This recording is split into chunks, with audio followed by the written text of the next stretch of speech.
بسم اللہ الرحمن الرحیم۔ میں جب مصلی پر کھڑا ہوتا ہوں نماز یا جنازہ یا بیان کے لیے تو انتہائی خوف اور گھبراہٹ طاری ہو جاتی ہے، جبکہ پہلے ایسا نہیں ہوتا تھا۔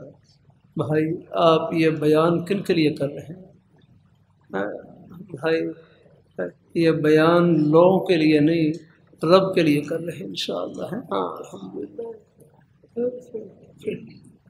چلو وہ بیان میں کوئی غلطی ہو گئی، کوئی ٹوٹ پھوٹ ہو بھی جائے، کوئی حرج نہیں آکھنا ہے۔ آپ بس جن کے لیے کر رہے ہیں ان کی بارگاہ میں جو ٹوٹے پھوٹے بول ہیں یہ بھی بڑے پسند ہیں الحمدللہ۔ اللہ لوگ کیا کہیں گے کہ میرے بیان سے، بھائی ان کے لیے تھوڑا کر رہے ہیں آپ بیان۔ ہاں آپ رب کے لیے بول رہے ہیں، چاہے بھول بھی جائیں کوئی مسئلہ نہیں آ رہا، چپ کر بیٹھ جانا۔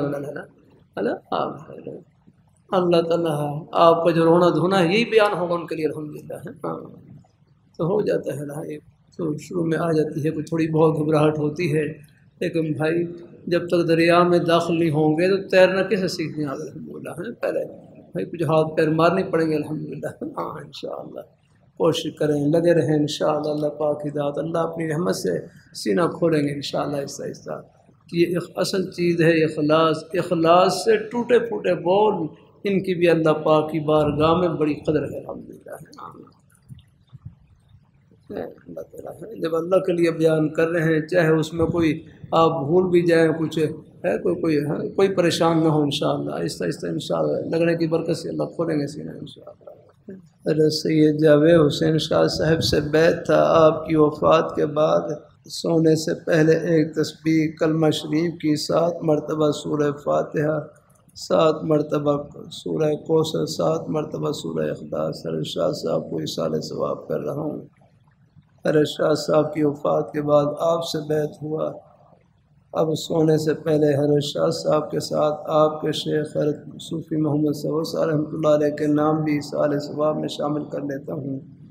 کچھ دنوں سے خیال آ رہا تھا آپ سے اجازت لی ہی نہیں، چلو بھائی اجازت ہے انشاءاللہ اپنے انشاءاللہ۔ اب بس ہمارے ہاں یہ ہے وظائف میں اختیار ہے، اپنی ہمت کے مطابق کر لیا کریں انشاءاللہ۔ ہمارے ہاں بس وظائف اختیاری ہے۔ ہمارے حضرت شاہ صاحب رحمۃ اللہ علیہ فرماتے ہیں ناغہ نہ ہو چاہے مقدار میں کمی ہو جائے۔ میرے حضرت سے صاحب پوچھنے لگے کہ حضرت میں اللہ تعالیٰ کا ذکر کرتا ہوں، سر میں بوجھ شروع ہو جاتا ہے، تو حضرت فرمانے لگے وقفے وقفے سے کر لیا کریں۔ ضروری نہیں کہ ایک ہی نشست میں، یہاں بخاری شریف میں آپ دیکھ لیں، مجھے انشاءاللہ مجھے موقع ملا شاید پڑھ کر سنا دوں گا۔ حضرت معاذ بلکہ حضرت ابو موسیٰ اشعری رضی اللہ تعالیٰ عنہ سے حضرت معاذ بن جبل رضی اللہ تعالیٰ عنہ پوچھا کیف تقرأ القرآن، آپ قرآن پاک کس طرح پڑھتے ہیں؟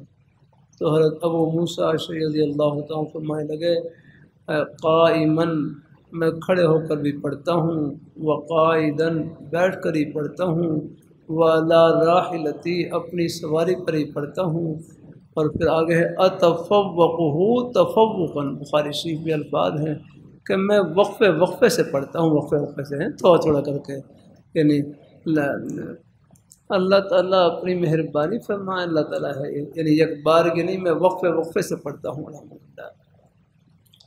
آگے اور پھر آگے الفاظ ہیں اما انا فانام واقوم، کہ میں آرام بھی کرتا ہوں اور قیام بھی کرتا ہوں، میں آرام بھی کرتا ہوں قیام بھی کرتا ہوں، میں قیام بھی ہے میں آرام بھی کرتا ہوں قیام بھی ہے، یعنی رات کی بات بھی کرتا ہوں لیکن پہلے آرام بھی کرتا ہوں قیام بھی کرتا ہوں۔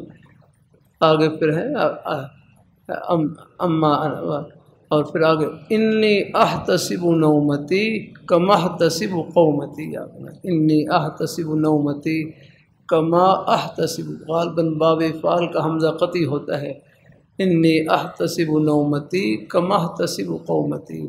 ہاں ایک ہے یہ ایک قائل ایک قانون اور ہے، اس کے مطابق پڑھ سکتے ہیں انی احتسب نومتی کما احتسب قومتی، کہ میں نیند میں بھی اسی ثواب کی امید رکھتا ہوں جس ثواب کی قیام میں عبادت میں امید رکھتا ہوں، یاد رکھنا۔ تو وہاں بخاری شریف کے حاشیے میں لکھا ہوا ہے وہ آرام جو آئندہ عبادت میں تقویت کا ذریعہ بنے، وہ آرام بھی عبادت ہے الحمدللہ ہے نا۔ یہ تو سنا ہی تھا کہ علماء کا سونا عبادت ہے، اس سے معلوم ہو رہا ہے ہر مسلمان کا سونا عبادت ہے الحمدللہ ہے۔ کہ دیکھو آپ رات کو آرام کرتے ہیں، دن بھر کے تھکے ہوئے رات کو آرام کرتے ہیں، نیت یہی ہوتی ہے آرام کروں گا صبح اٹھوں گا، آگے میں چاہے کوئی بعد ایسے بھی اللہ تعالیٰ کے نیک بندے تہجد میں کھڑے ہو جاتے ہیں، ورنہ پھر فجر کی نماز کے لیے سبھی کھڑے ہو جاتے ہیں۔ اللہ تعالیٰ اپنی مہربانی فرمائے کہ میں نیند میں بھی اسی ثواب کی امید کرتا ہوں جس ثواب کی قیام میں عبادت میں امید کرتا ہوں۔ تو کہتے ہیں وہ آرام جو آئندہ عبادت میں تقویہ کا ذریعہ بنے، وہ آرام بھی عبادت ہے الحمدللہ۔ اب آپ دیکھ لیں سب حضرات رات کو آرام کرتے ہیں، نیت یہی ہوتی ہے کہ آرام اس لیے کر رہے ہیں صبح اٹھیں گے نماز کا وقت ہوگا، سب سے پہلے اللہ تعالیٰ کے سامنے سر بسجود ہوں گے اور پھر اپنی ضرورت کے جائز کام کریں گے۔ اس نیت سے آرام کرنا چاندی نہیں سونا بنے گا انشاءاللہ۔ نمازی حضرات کا سونا بھی سونا ہے انشاءاللہ ہے۔ ہاں تو بہرحال ہماری طرف سے اختیار ہے، کوئی اپنے شیخ اپنے شیوخ کی طرف سے کوئی اذکار کی تلقین ہے وہ اپنی ہمت کے مطابق کر لیا کریں۔ کبھی کوئی ہے اگر کوئی بعض دفعہ کوئی تھکاوٹ کی وجہ سے چلو وہ مقدار پوری نہ ہو سکے، جتنا ہو سکے کر لیا کریں۔ ہمارے حضرت شاہ صاحب رحمۃ اللہ علیہ فرماتے ناغہ نہ ہو چاہے مقدار میں کمی ہو جائے۔ ہمارے موجودہ شیخ ڈاکٹر صاحب وہ تو فرمانے لگے چلو کم از کم 3 بار کر لیں، 5 بار کر لیں، 10 بار کر لیں۔ آج کل آپ کی خدمت کر رہا ہوں، ہمارے ہاں تو بھائی 1 بار بھی کہہ لیں، 1 بار کہہ لیں، سب کہہ لیں سبحان اللہ۔ کتنی بڑی کمائی کی، پوری دنیا کے خزانوں سے آگے نکل گئے الحمدللہ۔ یہ تو ایک سبحان اللہ کی قیمت ہے، اس سے آپ اندازہ لگا لیں رات دن جو نیک اعمال کر رہے ہیں کیا اجر و ثواب کما رہے ہیں، یہ پردے آخرت میں اٹھیں گے۔ اللہ سب کو نصیب کرنا ہے۔ چلو 15 منٹ آپ ہے وقفہ ہے 20 منٹ نماز سے پہلے انشاءاللہ، پھر اگر زندگی رہی انشاءاللہ۔